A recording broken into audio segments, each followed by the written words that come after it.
All right, so this video is how to set up bands. There's all different kinds of ways to set up bands. You guys can YouTube all different ways. Here's how we're going to set them up for those of you who are coming to CrossFit Suisun City. We've got the spotter arms with the dumbbells attached underneath. We're going to take a band, we're going to loop it underneath, much like what we do with a pull-up. So it's a slip knot, and then this band goes over the bar, a band on each side. Okay, so which band do you guys use?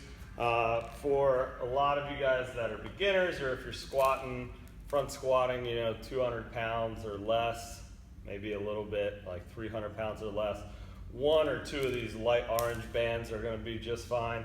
If you're over the 300 mark, 350 and plus, probably a thin red is going to be fine.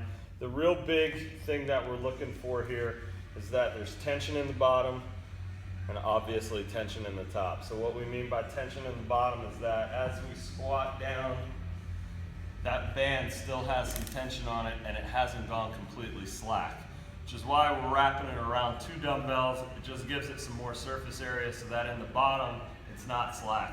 You guys can use band pegs for those of you that are doing it at home. If you've got a squat rack, obviously that's the best way to do it.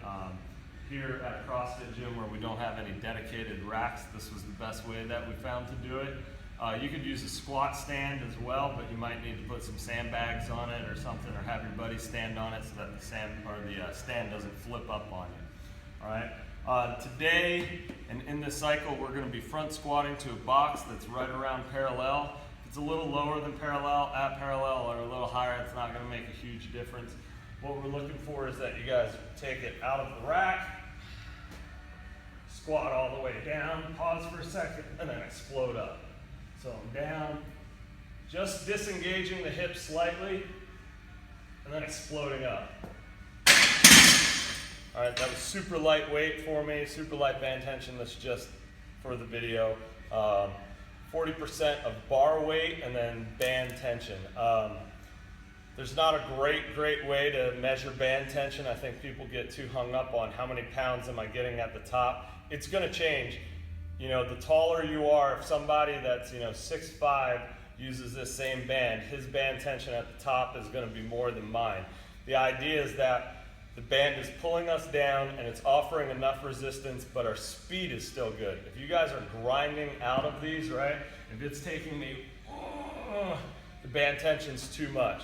Likewise, if you're squatting as fast as I did with this is obviously too light. So somewhere that it's challenging, but you guys are still moving the bar speed, shouldn't take more than a second, to rep out one single rep. If it's taking you longer than a second, a good 1/1000 to stand up, you've probably got too much band tension. All right, so 40% bar weight, up to 50%, maybe 55% bar weight, plus band tension, you should still be able to rep out reps every second or so. If not, decrease the band tension.